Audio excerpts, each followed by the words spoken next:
So very good morning guys, कैसे हैं आप सब। चलिए जल्दी से जुड़ जाइए क्योंकि लास्ट क्लास में हम लोग देख रहे थे सेंटेंस जम्बलिंग। और सेंटेंस जम्बलिंग में आज हम लोग आगे के जो क्वेश्चंस बचा हुआ था, एक्चुअली कल कुछ टेक्निकल इश्यू के कारण बीच में क्लास को रोकना पड़ा था, तो आज फिर से हम लोग रिज्यूम करेंगे कल के क्वेश्चन से। जो बचे हुए क्वेश्चन थे उसको हम लोग सॉल्व करेंगे और देखेंगे कि कैसे हम लोग अप्लाई करें ग्रामर के वो मेथड्स, वो कॉन्सेप्ट, जिससे कि आप लोग सेंटेंस जम्बलिंग के मीनिंग को यदि नहीं भी पकड़ पा रहे हैं तो तब पर भी आप लगभग 90% एक्यूरेसी के साथ कर सकते हैं।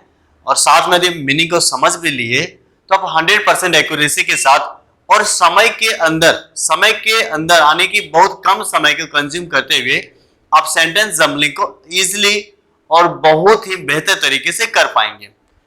तो कल वाले आपको 2 या 3 क्वेश्चन हुआ था शायद, और 2-3 क्वेश्चन में हम लोग देखे थे कि कुछ एडजेक्टिव के जो काम था या फिर वर्ब के कुछ जो काम था उसके अकॉर्डिंग हम लोग उसको सॉल्व किए थे और जल्दी से आंसर को निकाल पाए थे। तो चलिए जल्दी से सेशन को शेयर भी कर दीजिए, दोस्तों को जोड़ भी लीजिए। उसके बाद आज के क्वेश्चंस को हम लोग शुरू करेंगे और सीखेंगे, है ना। चलिए, तो आज आपको सेंटेंस जम्बलिंग का कौन सा डे है, तो बोलेंगे सर डे 2 है। ठीक है, आज डे 2। डे 1 में हम लोग बहुत कुछ देख लिए थे, क्वेश्चंस ज्यादा नहीं देखे थे, लेकिन हाँ उस पर हम लोग काम किए थे, है ना। चलिए तो शुरू करें आज का। और इस वाले क्वेश्चन को हम लोग कर लिए थे, इसको भी कर लिए थे, ये भी आपका हो गया था लगभग, है ना। चलिए अब हम लोग नहीं, इसी पे हम लोग को काम कर रहे थे। हाँ इसी पे हम लोग काम कर रहे थे। चलिए तो इसी का हम लोग सबसे पहले आंसर करते हैं, उसके बाद हम लोग आगे बढ़ जाएंगे। आपको करना क्या है, आपको करना है rearrange the parts of the sentence in correct order. Correct order में इसको तैयार करना है सो दैट कि मीनिंग बन पाए और आप उसे तैयार कर पाएंगे। देखिए ये है plastics and not available in sufficient quantities in India, rather one for specific targeted applications as a majority of compostable plastics are more expensive than conventional. Compostable plastic packaging is not a blanket solution but ठीक। चलिए तो चलिए यहां पे हम लोग क्या क्या तरीके निकाल सकते हैं, लगा सकते हैं। पहली बात यहां पे देखिए ये जो वर्ड हम घेर रहे हैं, more expensive than, more expensive than, more expensive than, more का मतलब कंपेयर करना। ठीक है, मोर का मतलब कंपेयर करना, है ना। अब जब कंपेयर करते हैं तो दो अलग अलग लोगों की सेम क्वांटिटी में कंपेयर करते हैं, या दो अलग अलग चीजों के सेम क्वांटिटी में आप कंपेयर करते हैं, है ना। ठीक है, चलिए तो यहां पे मोर देन कंपेयर करने का आया, इसका मतलब कंपेयर किसको कर रहे हैं, देखिए कंपोस्टेबल प्लास्टिक्स। किसको कर रहे हैं, कंपोस्टेबल प्लास्टिक्स। कंपेयर कर रहे हैं आप प्लास्टिक्स को, है ना। मोर देन किससे, कन्वेंशनल। कन्वेंशनल क्या, कन्वेंशनल आदमी, कन्वेंशनल एनिमल, रूल्स, क्या सर प्लास्टिक। क्या बोलेंगे, कन्वेंशनल प्लास्टिक। इसका मतलब कन्वेंशनल के बाद प्लास्टिक आने वाला है, जी हाँ। तो शुरुआत देखेंगे प्लास्टिक से कौन सा सेंटेंस शुरू हो रहा है, तो सर प्लास्टिक से शुरू सेंटेंस हो रहा है पी। इसका मतलब आर के बाद क्या होगा, पी होगा। आर के बाद पी। चलिए आर के बाद पी कहां पर है और कहां पे नहीं है, तो यहां पे आर के बाद पी नहीं, एक ऑप्शन तो गलत हो गया। अब 3 ऑप्शन पे हम लोग को काम करना है, क्योंकि यहां पे आर के बाद पी, यहां पर भी आर के बाद पी और यहां पर भी आर के बाद पी। लास्ट में क्या क्या है, एस, क्यू और पी, है ना। चलिए अब देखिए इस वाले लाइन को, compostable plastic packaging is not a blanket solution but यहां के बाद आपको कुछ चाहिए था। इसका मतलब हम लोग को पता है कि एस से सेंटेंस लास्ट तो नहीं करेगा, ठीक है। हाँ कभी होता है कि आपको सेंटेंस का कंप्लीट मतलब पैरा में नहीं दिया रहे, तो उस वक्त वो क्या करे, एंड कर जाए, लेकिन हर जगह पे नहीं करता है। फिर उसको भी छोड़ते हैं, दूसरी बात देखते हैं कि rather one for a specific targeted applications as a majority of majority of क्या चीज, मेजोरिटी ऑफ, अब बोलिए क्यू के बाद क्या हो सकता है, तो मेजोरिटी ऑफ, इसके बाद कोई ऑब्जेक्ट चाहिए, ऑफ के बाद क्या चाहिए, कोई ऑब्जेक्ट, है ना, मेजोरिटी ऑफ ऑब्जेक्ट। अब ऑब्जेक्ट चाहिए तो ऑब्जेक्ट कहां कहां मिलेगा सर, एक तो ऑब्जेक्ट यहां पे मिलेगा, ठीक है, क्या ये ऑब्जेक्ट बनेगा, नहीं, क्योंकि सर ये तो इसके साथ आया है, तो एक ऑब्जेक्ट कहां पे मिला, आर के बाद मिला। दूसरा ऑब्जेक्ट कहां पे, कंपोस्टेबल प्लास्टिक, ये as a majority of compostable plastic packaging is not a blanket solution, sir ये नहीं कुछ हुआ, majority of compostable plastics are more expensive than conventional plastic. इसका मतलब क्या हुआ कि सर Q के बाद तो R आएगा और R के बाद हम लोग क्या देखें, P आएगा, QRP, तो QRP कहां पर है सर, QRP यहां पर है, तो आंसर किसको कीजिएगा, QRP इस वाले को। अब एक बार हम पढ़ करके भी देख लेते हैं, ठीक है, पढ़ करके भी हम लोग देख लेते हैं कि सबसे पहले एस को पढ़ते हैं कि compostable plastic packaging is not a blanket solution but rather one for a specific targeted applications, as a majority of compostable plastics are more expensive than conventional plastics and not available in sufficient quantities in India। और इस तरीके से answer कौन सा बना आपके सामने, 4। तो थोड़ा थोड़ा सा बात को आपको क्या करना है, थोड़ा थोड़ा सा बात को आपको मिलाते चलना है, रिलेट करते चलना है, और इस तरीके से आपका आंसर भी सेट होते चला जाएगा। चलिए नेक्स्ट अब आपके सामने आता है क्वेश्चन नंबर 2। चलिए क्वेश्चन को एक बार पढ़िए और बताइए आंसर क्या होगा। Some parts of one or more sentences have been jumbled up and labeled ABC, नाम दिया गया है। Select the option that gives the correct sequence in which these parts can be rearranged to form a meaningful and grammatically correct sentence। और यहां पे देखिए, यहां पे आपको ना जो सेकंड टैप का बताया तो वो उस तरीके से क्वेश्चन को पूछा गया है। सेकंड टैप पे क्या कि एक जो स्टेटमेंट है, ये स्टेटमेंट आपको यहां पर फिक्स्ड कर दिया गया है, ये आपका फिक्स्ड हो गया, और इसके बाद आपको इन सारे को अरेंज करना। तो नर्सेस अनलाइकली फिजिशियंस हैव, अब हैव के बाद क्या होगा सर, हैव के बाद ऑब्जेक्ट भी होता है और दूसरा क्या होता है, कोई वर्ब भी होता है, ये दोनों होता है। ऑब्जेक्ट कब होता है, जब ये मेन वर्ब के रूप में काम करता है, और वर्ब कब होता है, जब ये हेल्पिंग वर्ब के रूप में काम करता है ना। चलिए तो यहां पे हमको देखना है कि हैव के बाद क्या होगा। सर ऐसा कोई भी ऑप्शन नहीं है जहां पर हैव के बाद ऑब्जेक्ट दिखे, इसका मतलब ऑब्जेक्ट नहीं आएगा, नहीं आएगा। हैव के बाद क्या आना चाहिए, वर्ब। सर ऐसा कौन सा इसमें सेंटेंस है जो कि वर्ब से शुरू है, सर एकलौता वर्ब से शुरू है, बीन वाला। इसका मतलब शुरुआत क्या होगा, ए से। ऑप्शन कोई भी ए से शुरुआत नहीं है, आंसर क्या कीजिएगा, ऑप्शन 2।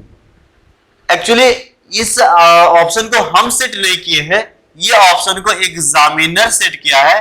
एग्जामिनर जब सेट किया है तो आप उसको देख सकते हैं कि आखिर आपके साथ, आपके प्रेजेंस ऑफ माइंड के साथ वो खेलने की कोशिश कर रहा है।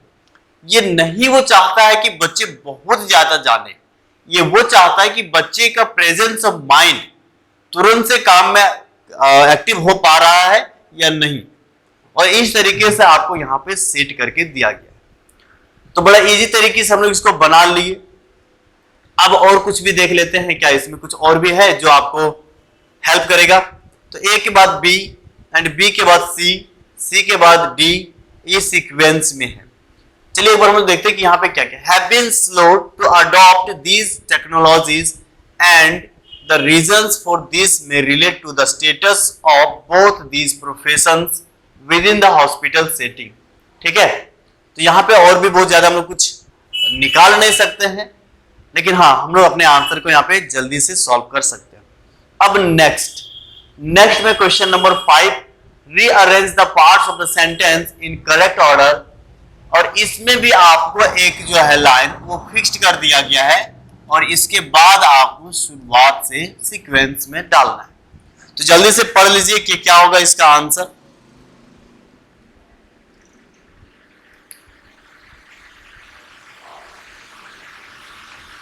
चलिए, तो इन अ रिसेंट स्टडी, अब यहां के बाद इन अ रिसेंट स्टडी, यहां पे क्या दिख रहा है, कोमा है ना। चलिए ठीक है, वो एक छोटा सा बात बोलिए कि फिलहाल की जो स्टडी हुआ है, फिलहाल के जो आपके सामने रिजल्ट आया है उसके according, little free time like a single parent nurse carrying for more than one child and working long hours are, we showed that people on low incomes with said to lose are most as energy prices rise.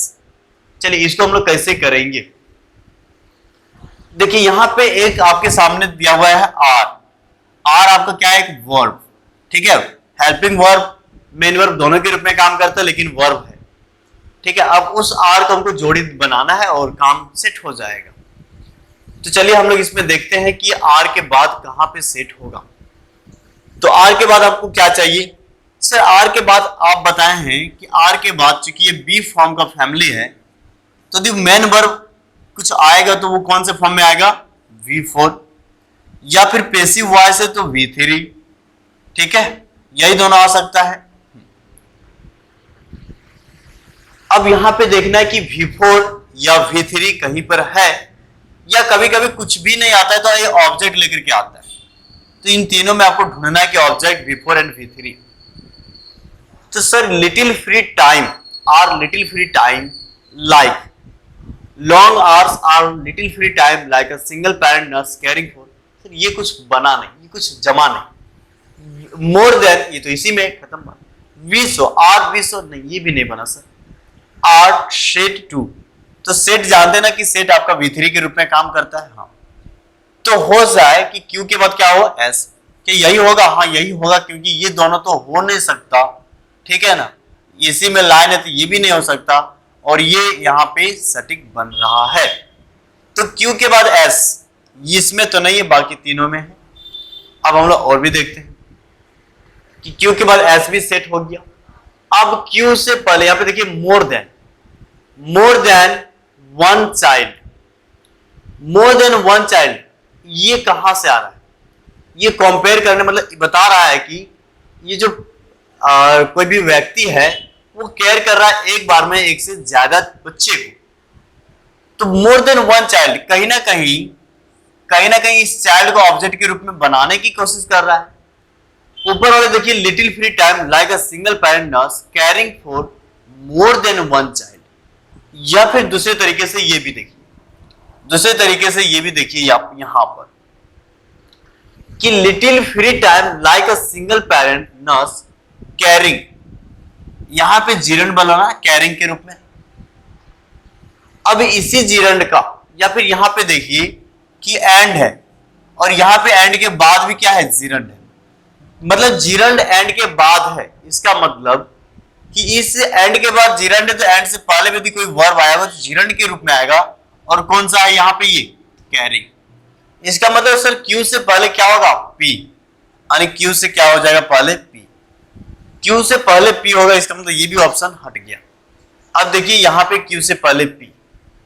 अब sir little से क्या शुरू होगा, in a recent study little free time like a single parent nurse, या we showed the people on low incomes with little free time, कहां से शुरू होगा, इसको थोड़ा सा आपको सोचना है। तो बोलेंगे सर यहाँ पे कॉमा है, इसका मतलब नेक्स्ट सेंटेंस शुरू होगा, और नेक्स्ट सेंटेंस जो शुरुआत दे रहा है वो कौन दे रहा है, आर, इसका मतलब शुरुआत भी कहां से होगा, आर से, और इसलिए आप ऑप्शन किसको टिक कीजिएगा, ऑप्शन 3। तो देखिए आपको ना एक्चुअली लग रहा हो कि सर इतना आप सोच कैसे पा रहे हैं, हम कब सोचेंगे, हम कब सोच पाएंगे। अब जैसे जैसे प्रैक्टिस कीजिएगा ना, बहुत ज्यादा नहीं, आप प्रीवियस ईयर के सारे क्वेश्चंस का प्रैक्टिस कर लीजिए, सिर्फ प्रीवियस ईयर का सारे क्वेश्चन का प्रैक्टिस कर लीजिए, और बढ़िया से यदि ग्रामर को आप पढ़ लिए हैं, है ना, तब आप इन सारी चीजों को तुरंत से रिलेट कर पाएंगे और जल्दी से आंसर को ढूंढ पाएंगे। हमको आप लोगों को समझाना है, इसलिए हम समझाते हुए बना रहे हैं, अदरवाइज इसी को केवल बनाने के लिए हमको दिया जाए तो लगभग हम यदि मैक्सिमम बात करेंगे तो 10 से 15 सेकंड में इसको आप सॉल्व कर सकते हैं, ठीक है। तुरंत से आपको ये रिलेट करने के लिए आना पड़ेगा। ये हम लोग देख रहे हैं कि पार्ट्स ऑफ सेंटेंस जंबल, आप इसका यूज करेंगे आप सेंटेंस के जंबलिंग में, मतलब देखिए ये पार्ट्स ऑफ सेंटेंस जंबल था ना, अब अलग अलग सेंटेंस ही जंबल कर जाएगा, अलग अलग पैराग्राफ ही जंबल कर जाएगा। वहां पर भी आप ग्रामर के कुछ टिप्स एंड कुछ ट्रिक्स को अप्लाई करके, कुछ कॉन्सेप्ट को अप्लाई करके आराम से आंसर तक जा सकते हैं। साथ में आपको थोड़ा सा कॉम्प्रिहेंशन का जरूरत पड़ेगा जब आप अच्छे लेवल के क्वेश्चन को कीजिएगा। लेकिन आप प्रील और मेंस में यदि 5-6 क्वेश्चन पूछा जा रहा है तो 3 क्वेश्चन के लिए आपको बस इन सारे फंडामेंटल चीजों का अप्लाई करना पड़ेगा। ठीक है, नेक्स्ट क्वेश्चन आपके सामने। अच्छा, नेक्स्ट में आपको थोड़ा सा बता दें, ये शेड्यूल हमारा, यदि आप रेगुलर हमारे इस प्रैक्टिस बैच में जुड़े हैं तो आपको ये पता चल गया होगा कि आखिर ये चीज है क्या। इसमें आपको प्रैक्टिस करवाया जाता है, मैथ 9 बजे, वोकैब 8 बजे, 7 बजे ग्रामर, ठीक है, 12 बजे आपको बेसिक से रीजनिंग और प्रैक्टिस के लिए शाम 7 बजे। चलिए नेक्स्ट क्वेश्चन पे हम लोग चलते हैं। Rearrange the parts of the sentence in correct order. और यहाँ पे आपके सामने PQRS में दिया गया है, इसमें कोई फिक्स्ड नहीं, आपको शुरुआत से करना पड़ेगा। चलिए तो इसको हम लोग करते हैं, कहां पे होगा, कैसे होगा।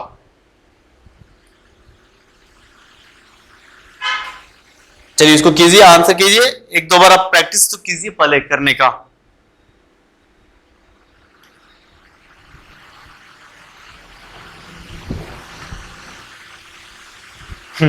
चलिए हम लोग इसको करते हैं ना, कि पहला लाइन क्या लिखा हुआ कि some 81% of the reefs in the area had become severely bleached.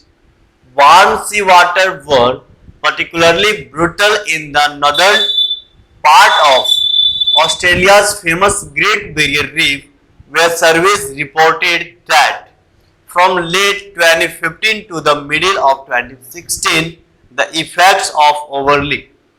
तो इसको हम लोग करते हैं कि क्या होगा, कैसे होगा। चलिए यहां पे ना एक चीज हम लोग ढूंढते हैं पहले कि warm sea water world particularly brutal in the northern part of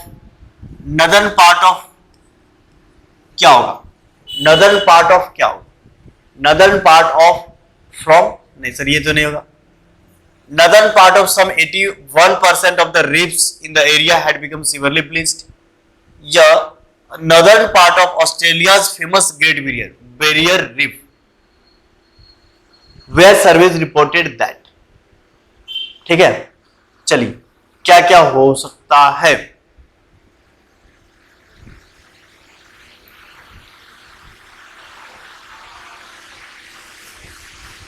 अच्छा यहां पे देखिए, चलिए उसके भी हम लोग देखते हैं, लेकिन उससे पहले आपको यहां पे ना, यहां पे इस दैट का भी आप काम देख लीजिए कि सर्वेज रिपोर्टेड दैट व्हाट। इसका मतलब दैट के बाद यहां पे आपको एक रीजन देना पड़ेगा या रिजल्ट देना पड़ेगा ना, कि रिपोर्टेड दैट व्हाट, तो आपको एक रिजल्ट क्या देना पड़ेगा यहां पे, रिजल्ट। चलिए रिजल्ट कैसे, रिपोर्टेड दैट, रिपोर्ट क्या किया, या फिर ये भी देख लीजिए, ठीक है, कि रिपोर्टेड दैट रिजल्ट बन रहा है, कहीं रिजल्ट के लायक कुछ सेंटेंस दिया है क्या। हाँ यहां पे क्या दिया हुआ है कि some 81% of the reefs in the area had become severely bleached। ठीक है, चलिए, या फिर यदि आपको टेंस का ज्ञान है तो टेंस के ज्ञान में had प्लस V3, इसको आप क्या बोले थे सर, आप इसको बोले थे पास्ट ऑफ पास्ट। क्या बोले थे इसको, पास्ट ऑफ पास्ट।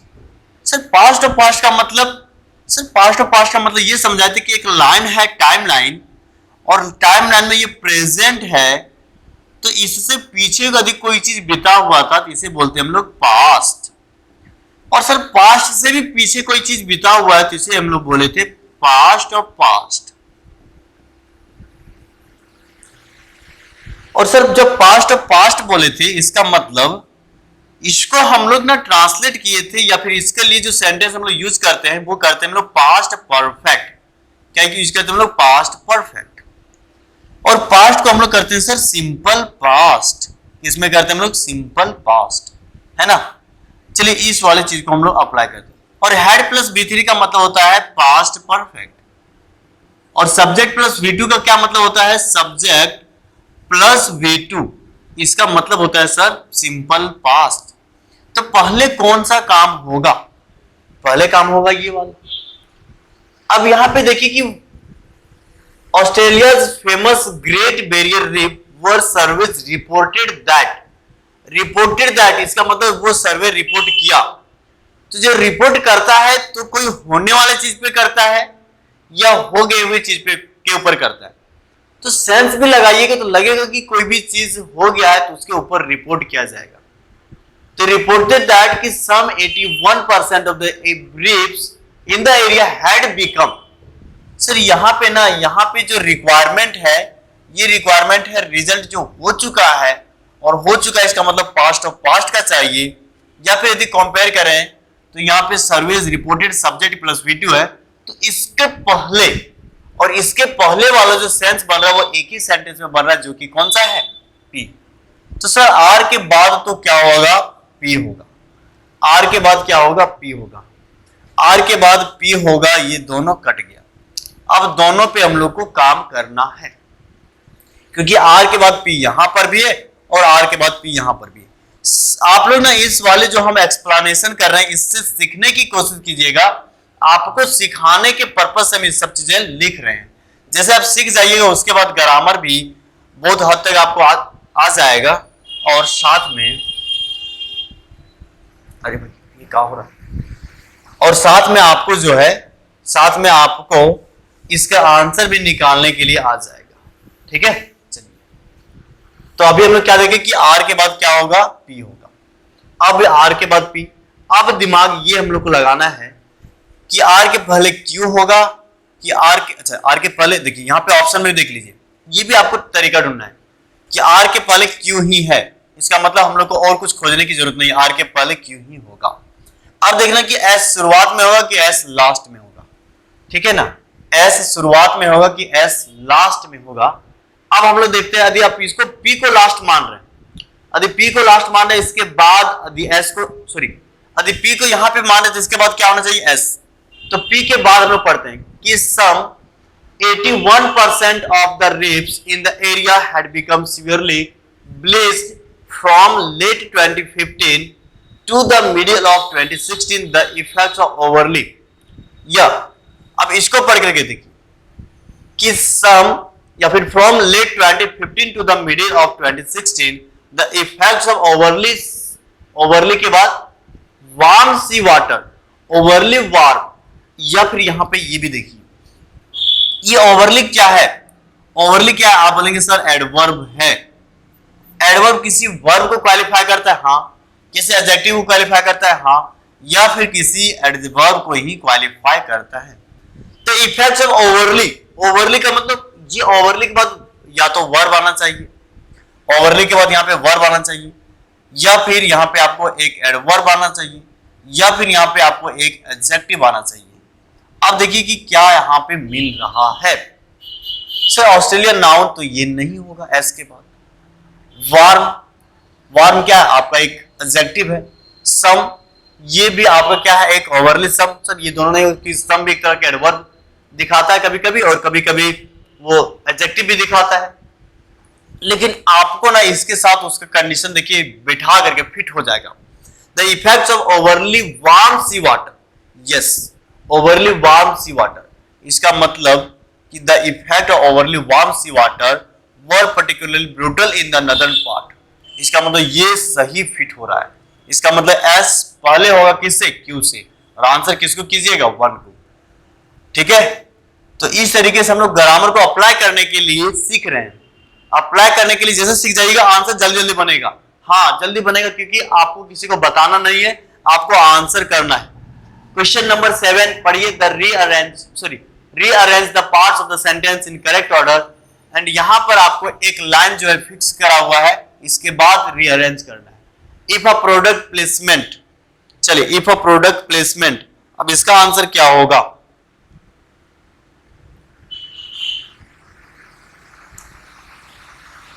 पढ़ लिया आप लोग?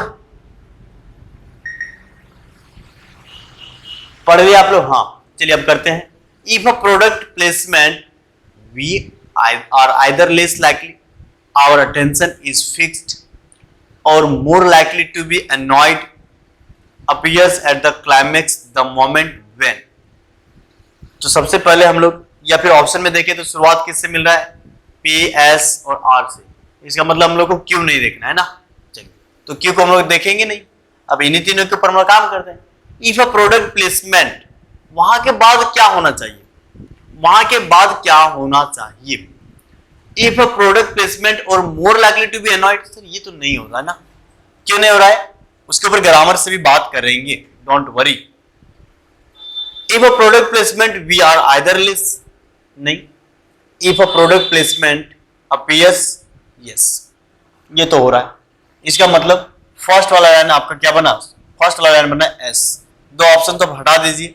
अब देखते हैं एस के बाद क्या होगा। द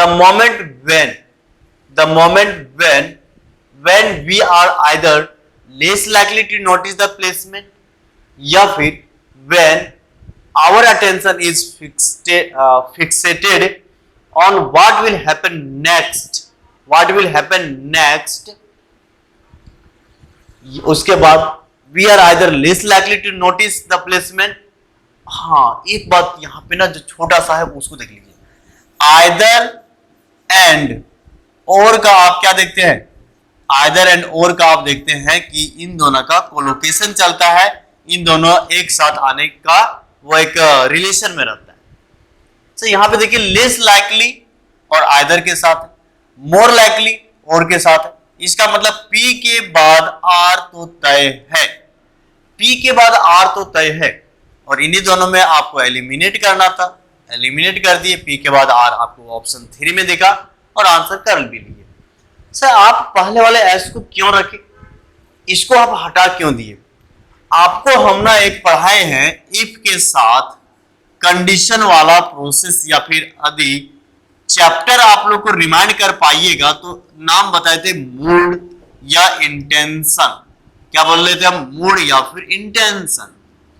और मूड और इंटेंशन में आपको पढ़ाए थे कि इफ के बाद आप कोई सब्जेक्ट लिखते हैं और आप इसको V1 या V5, दैट मीन्स की सिंपल प्रेजेंट में बनाते हैं, प्रेजेंट कॉन्टिन्यूअस में बनाते हैं, प्रेजेंट परफेक्ट में बनाते हैं, प्रेजेंट परफेक्ट कंटिन्यूअस में भी कर सकते हैं, सिंपल पास्ट में भी करते हैं। यहां पे देखिए आइदर लेस लाइकली, ये अपने आप में सब्जेक्ट लेकर के आ रहा है। यहां पे सब्जेक्ट ऑलरेडी दिया हुआ है। आवर अटेंशन इस वाले के साथ आ रहा है, इसका मतलब ये भी अपने आप में एक सब्जेक्ट लेकर के आ रहा है। ये सब्जेक्ट है, यहां पे कोई वर्ब नहीं शुरू हुआ। अपीयर्स V5 बना, जो कि आपका ये वर्ब के साथ जा रहा है, इसलिए हम लोग इसके जस्ट बाद एस को क्लिक किए। ठीक है, तो ये वाला चीज भी आपको हम बताए थे क्लास में, mood off speaker, intention of speaker वाले चैप्टर में। ठीक है, तो इस तरीके से हम लोग आंसर कहां तक चले गए? 7 का 3 तक। अब हम लोग चलते हैं क्वेश्चन नंबर 8। क्वेश्चन नंबर 8 आप लोग जल्दी से इसको बनाने की कोशिश कीजिए। हाँ, जल्दी से बनाइए। आंसर क्या है क्वेश्चन नंबर 8 का? बोलिए। क्वेश्चन नंबर 8 का क्या होगा? सर यहां पे करना है, यहां पे कुछ फिक्स है। हाँ, there were two final. Sir ये बन गया। हाँ ठीक है, क्या हो गया आंसर? 1। कैसे पता चला? Sir there were two final. Sir यहां पे एक बात ना आप सिखाए थे, इस देयर के साथ, अगर देयर के साथ इज सिंगुलर या प्लूरल आए तो ये डिपेंड करता है आने वाले पे। और ट्रू फाइनल, सर ये ट्रू फाइनल, तो ट्रू तो आपको पता चला कि ये आपके सामने क्या है, एक तरह का एक आपके सामने ये क्वांटिटिव एडजेक्टिव है, और दूसरा ये आपके सामने एडजेक्टिव है। और यहां पे कुछ तो नाउन होना चाहिए ना सर, क्योंकि ये यदि वर्ब बना तो आने वाले चीज के ऊपर डिपेंड करता है, और आने वाला चीज यदि वर्ब को चेंज कर रहा है तो यहाँ पे आने वाला चीज आपका सब्जेक्ट होगा। और सब्जेक्ट दो ही चीज का बनता है, आइदर वो नाउन हो जाए या दूसरा क्या हो सकता है, वो प्रोनाउन हो जाए। तो यहाँ पे नाउन चाहिए, यहाँ पे द नाउन नहीं है, तो ट्रू फाइनल। अब टू के बाद अ स्टोरी लिखेंगे सर, दो लिखे तो एक फिर क्यों लिखे, ये तो नहीं लिखेंगे। द स्टोरी लिखेंगे सर, कैसे द आएगा यहाँ पे, क्योंकि ऑलरेडी हम लोग यहाँ पे लिखे हैं, तो हम लोग जानते हैं कि आर्टिकल सबसे पहले आता है सीक्वेंस में, उसके बाद ही कोई एडजेक्टिव आता है, तो ये भी तो नहीं होगा। उसके बाद यहाँ पे mother, mother of Arjun sir, यहाँ पे two final, mother of Arjun sir यहाँ पे टू बोल रहा है और मदर तो सिंगल है, तो ये भी नहीं होगा। गिफ्ट्स, हाँ ये सही है। शुरुआत किससे होगा, से से, और जैसे ही शुरुआत से हुआ, आप यहाँ पे सी, यहाँ पे सी, यहाँ पे सी नहीं देखे, आंसर सिर्फ क्या कीजिएगा, ऑप्शन एक, ऑप्शन वन। इजी, कोई दिक्कत है क्या, नहीं, ठीक है। पार्चमेंट मतलब, पार्चमेंट का मतलब होता है कि कोई मेडल या फिर आप उसे सम्मानित करते हैं, दैट इज। नेक्स्ट 9, 9 का क्या मतलब है, rearrange the parts of the sentence in correct order, और यहां पर भी एक पहले से आपको फिक्स कर दिया हुआ है, उसके बाद इसको क्या करना है, इसके बाद आपको अरेंज करना है। द रिसर्चर्स, सॉरी बताइए कि रिसर्चर्स है ना, रिसर्चर्स जो यहाँ पे लिखा हुआ है, ये आदमी है कि कोई भी ऑब्जेक्ट या फिर एनिमल है, सर ये आदमी है, पर्सन है। सर पर्सन के लिए मतलब विच का यूज करते हैं, नहीं करते हैं। अधिक विच का भी यहाँ पे बोला जाए तो नहीं हो सकेगा, कभी नहीं, और ऑप्शन क्यों से था भी नहीं। The researchers performed experiments and developed a model which explains how the worms taste sensors। क्या होगा बोलिए जरा। Sir the researchers to direct, नहीं ये तो नहीं होगा, आर तो नहीं होगा। The researchers process information from the environment, sir the researchers process information from the environment, या द रिसर्चर्स परफॉर्म्ड एक्सपेरिमेंट्स, क्या सटीक हो रहा है, क्यू भी तो नहीं हुआ ना, आर भी तो नहीं हुआ, अब पी, अरे हाँ हम लोग को ज्यादा यहाँ पे दिमाग भी नहीं लगाना, ऑप्शन भी तो देखना है ना। पी से शुरुआत, इसका मतलब इसके बाद यही होगा, एक ही ऑप्शन तो नहीं हुआ, इसके बाद तो यही होगा, इसके बाद वाला काम आपको करना है। The researchers performed experiments and developed a model, अब क्या होगा, to direct its forensic behaviour, या a model which explains how the worm state sensors process information, क्या होगा,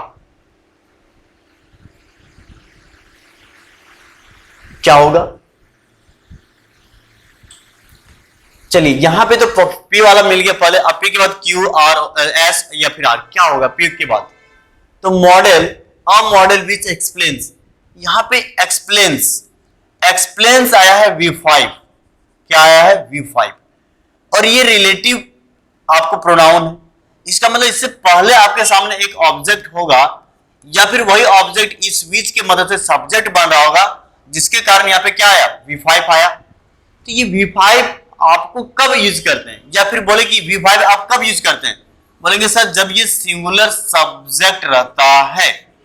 अब ढूंढिए कहां पे सिंगुलर सब्जेक्ट है, ढूंढिए sir, a model develop a model, sir ये आपके सामने एक सिंगुलर सब्जेक्ट दिख रहा है, और भी यहाँ पे foraging behaviour which explains from the environment, main क्या दिखा आपको, मेन दिखा आपको अ मॉडल। अब देखिए इसके ऊपर सेट करके, a model which explains how the worms taste sensors है ना, और सेंसर्स आया यहाँ पे, और सेंसर्स का मतलब क्या बना, प्लूरल बना, इसका मतलब या फिर दूसरे तरीके से बात करें कि यहां पे जो प्रोसेस लिखा हुआ ये आपका V1 है, तो ये V1 किसके लिए आएगा, आप बोलेंगे सर प्लूरल सब्जेक्ट के लिए आएगा, तो प्लूरल सब्जेक्ट आपके सामने कहां पे, आप तो यही बोलेंगे, इसका मतलब S से पहले Q आएगा, और S से पहले Q है ना, S से पहले Q यहां पर भी है, और S से पहले Q यहां पर भी है, और इसके लिए आपको इससे पहले P चाहिए, इससे पहले P चाहिए, आंसर 2। थोड़ा सा लॉजिक तरीके से सोचना पड़ेगा, है ना, थोड़ा सा लॉजिक तरीके से सोचना पड़ेगा। आप बनने वाले फ्यूचर ऑफिसर हैं, तो ऑफिसर जैसा आपको करना भी तो पड़ेगा। चलिए अब आपके सामने नेक्स्ट क्वेश्चन है, और नेक्स्ट क्वेश्चन क्या लिखा हुआ जरा पढ़िए और आंसर कीजिए। क्वेश्चन है कि rearrange the parts of the sentence in correct order, वही करना है। more stringent mobility control and physical distancing policies East Asian governments except for Japan implemented, as well as more comprehensive testing, tracing and isolation policies since the early stages. क्या होगा इसका answer, जल्दी से बताइए।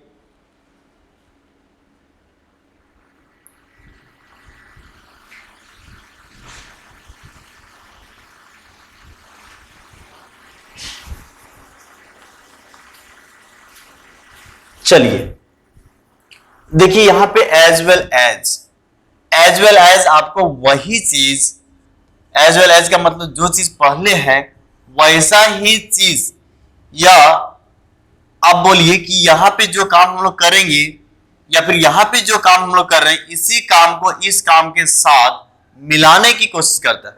जैसे बोलेंगे कि I am intelligent as well as clever, I am intelligent as well as hard working.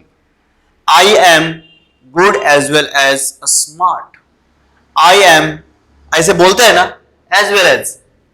अब यहां पे as well as के बाद यहां पे क्या लिखा हुआ है कि more comprehensive testing, tracing, अभी भी बाकी है, अभी भी बाकी, क्योंकि ट्रेसिंग के बाद तो बाकी रह गया।